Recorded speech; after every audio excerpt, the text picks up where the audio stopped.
महाभारत में जब भगवान कृष्ण शांति दूत बनकर कौरवों की सभा में जाते हैं तो उस समय दुर्योधन भगवान कृष्ण से क्या क्या कहता है, उन बातों की चर्चा आज हम अपने इस वीडियो में करेंगे।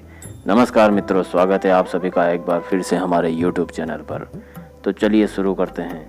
भगवान श्री कृष्ण शांति दूत बनकर कौरवों की सभा में पहुंच जाते हैं और धृतराष्ट्र से कहते हैं कि मैं कौरवों की इस भरी सभा में आपसे एक बार पुनः पांडवों का राज्य लौटाने की मांग कर रहा हूँ और आपसे इस संबंध में आपकी इच्छा जानना चाहता हूँ।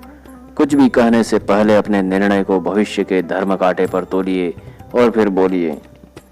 तब दुर्योधन खड़ा होकर कहता है कि क्षमा करे द्वारकाधीश, महाराज को तो जो कहना था वह पहले ही पांडवों के दूत से कह चुके हैं, परंतु पांडवों ने आपको यहाँ आने का कष्ट देकर अच्छा नहीं किया। महाराज का उत्तर तो अब भी वही है जो पहले था, पांडवों को जुए में हारा हुआ राजपाट वापस नहीं मिलेगा। यह सुनकर श्री कृष्ण कहते हैं कि यदि महाराज का यही उत्तर है तो यही उत्तर मैं महाराज के मुख से सुनना चाहता हूँ। तब धृतराष्ट्र कहते हैं कि हे द्वारकाधीश, मैं एक पिता हूँ और पिता होने के नाते विवश हूँ।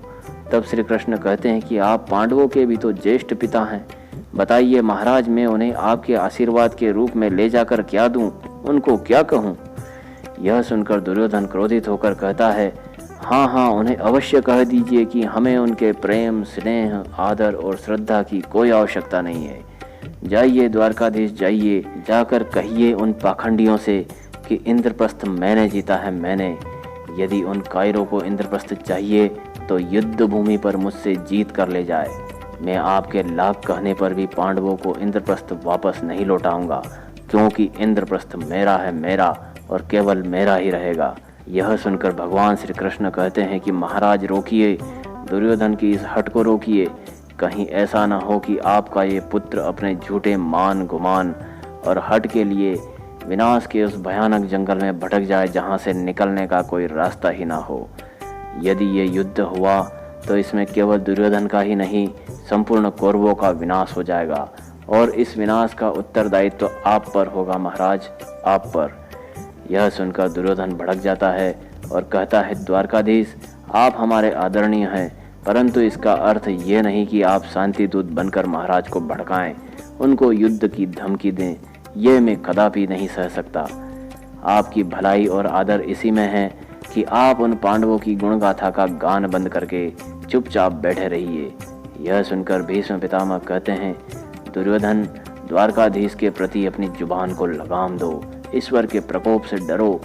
तब दुर्योधन कहता है, पितामह, डरते वो हैं जो कायर होते हैं, मैं किसी के प्रकोप से नहीं डरता।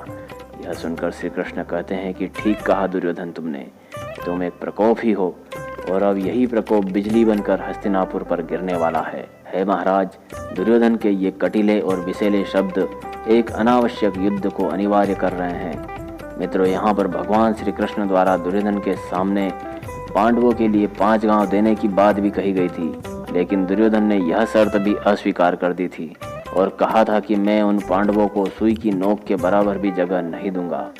तब भगवान श्री कृष्ण ने महाराज धृतराष्ट्र से कहा कि आप अपनी व्यवस्था का टुकड़ा रोकर अपने कर्तव्य से मुंह नहीं मोड़ सकते।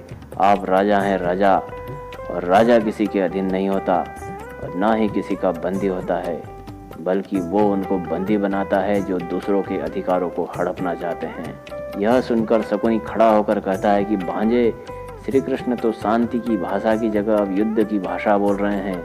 ये दूत की मर्यादाओं का उल्लंघन है। यह महाराज को हमारे विरुद्ध भड़काकर हमें बंदी बनवाना चाहते हैं।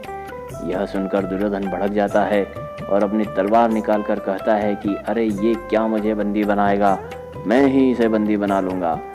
और इस घटना के बाद दुर्योधन भगवान श्री कृष्ण को बंदी बनाने के लिए अपने सैनिकों को आज्ञा देता है और इसी समय भगवान श्री कृष्ण कौरवों की उस सभा में अपना विराट विश्व रूप दिखाते हैं। दोस्तों, यह जानकारी अगर आपको अच्छी लगी हो तो वीडियो को लाइक, शेयर करें और चैनल को सब्सक्राइब करें। धन्यवाद। जय श्री कृष्ण।